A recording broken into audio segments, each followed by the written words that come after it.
Our topic for today is about assisting gifted students with learning disabilities. What is giftedness in the learning disability? When we say giftedness, it is an usually advanced degree of general intellectual ability. While learning disability is a significant discrepancy between academic achievement and assessed intellectual ability.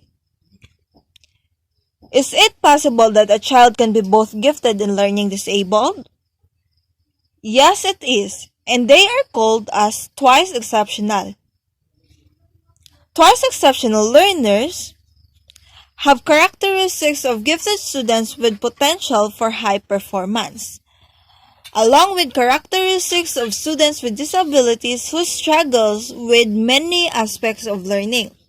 There are three primary categories of twice exceptional. First, students enrolled in a gifted program but not identified as gifted. Second, student already receiving special education services but not identified as gifted. Third, students who are neither demonstrate gifted qualities nor extreme learning difficulties. Mostly, their learning difficulties mask their abilities or their giftedness. So what might I see inside my classroom? A child who is bright but difficult. In terms in their attitude, they might act out, be the class clown, or a troublemaker. You can see also a child with highly advanced oral vocabulary but simplistic in written language. Or a student who has mastered math concepts before they are taught but struggles with computation. In asynchronous development, there is a wide gap between their weakness and their strength. Or a child who loves to learn but hates schools. So those are the things that you might see inside your classroom if you're teaching twice exceptional students. Next, we will discuss the 5 themes that influences academic and psychosocial achievement of a twice exceptional learner. First is the cognitive characteristics. Second is the educational experiences. Third is interpersonal relationships.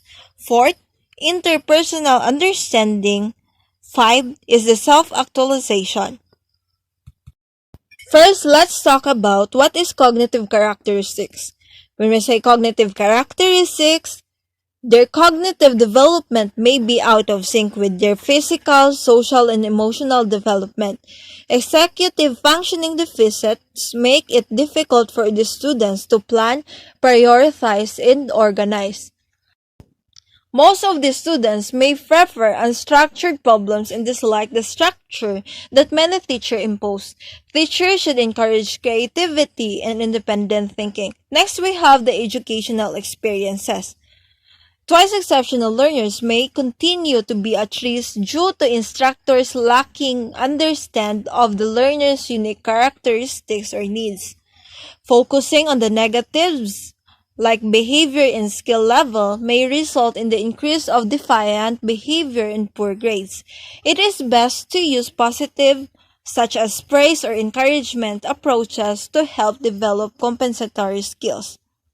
Next, we have the interpersonal relationships.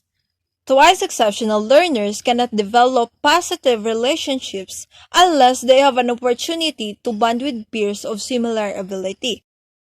So as an educator, it is our task to prepare an activity that allows our students to collaborate with their peers. Next is the interpersonal understanding. Learners may exhibit intense emotions, anxiety, oversensitivity, and low self-esteem. Dysfunctional perfectionism may be also exhibited. Dealing with both exceptionalities can be frustrating. So as an educator, we need also to be more understanding to those students. The last theme is the self-actualization. Self-actualization is the effective implementation of positive educational experiences, interpersonal relationships, and intrapersonal understanding will be the result in the twice exceptional learner to self-actualize. How can you assist gifted students with learning disabilities? First, programming suggestions.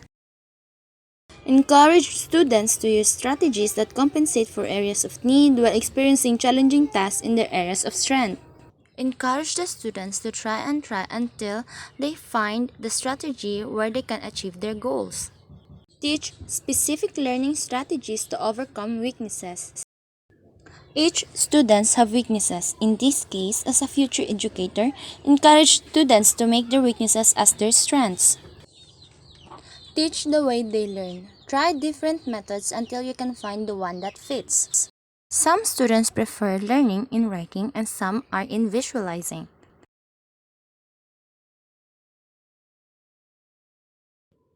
Focus on strengths rather than weaknesses. Give tasks that's in line with the strength and not in the weaknesses. Pace tasks appropriately, compact with curriculum in strength areas, and provide additional time in areas of need. Give task instruction clear. Give additional time to those learners who are having a hard time answering the question. In areas of strength, never take time away from an area of strength to create time to work on areas of weakness. Twice exceptional students need types of activities in their areas of strengths as other gifted students. For example, compacting, differentiation, choice menus, learning contacts encourage high-level abstract thoughts, creativity, and problem solving, using technology or other non-traditional means to show learning.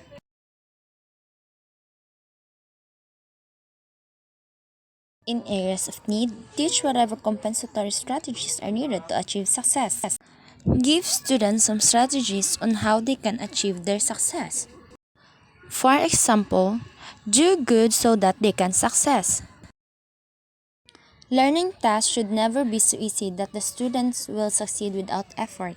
Giving tasks should not be easy. If it's easy, students will not extract effort on answering the questions. Teach students to set short-term goals and celebrate reaching those goals. Assist learners when they set goals and praise them when they achieve it. Make sure they see the big picture. Teach concept first and detail second. Assist them in seeing things widely and teach them to see every angle to understand the problem. Help to make connections between previously learned content and new content. Help them to understand the previous and the present lesson. It can help them to understand the content correctly. Allow students to choose where in the room they will work. Let them choose the room, but they still can interact with their classmates. Assess them to their comfort zone so they will work their task properly. Use learning inventories such as multiple intelligences and allow the student to complete learning activities that match their strengths. Assist them to finish their task but don't assess them fully so that they still learn. Technology. Assistive technology can help students achieve a deep understanding of the concepts rather than worrying about the important less details. Technology can help the students to search the things they don't understand, but by the help of the teacher assisting them. Even with remediation, a student with a learning disability that affects how well they spell will always struggle with spelling. Technology that helps to compensate for their area of need. Technology can help the learners to fill in their area of needs. Example in spelling, they can correct it by the help of the technology. They can also ask the teacher. Help students find and learn to use any available technology that may assist them.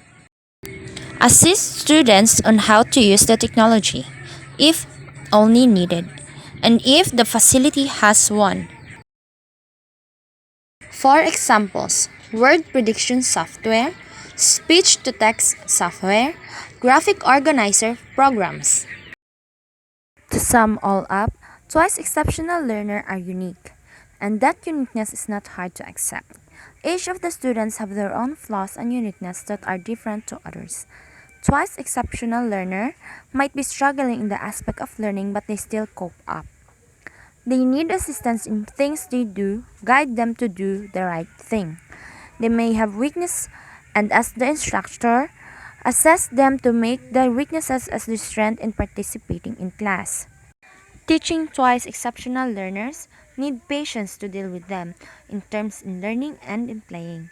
As a future educator, learning the different kinds of disability is a must because if we get to teach in a school where students have learning disability, we will have some background on how to deal with them. That's all. Thank you.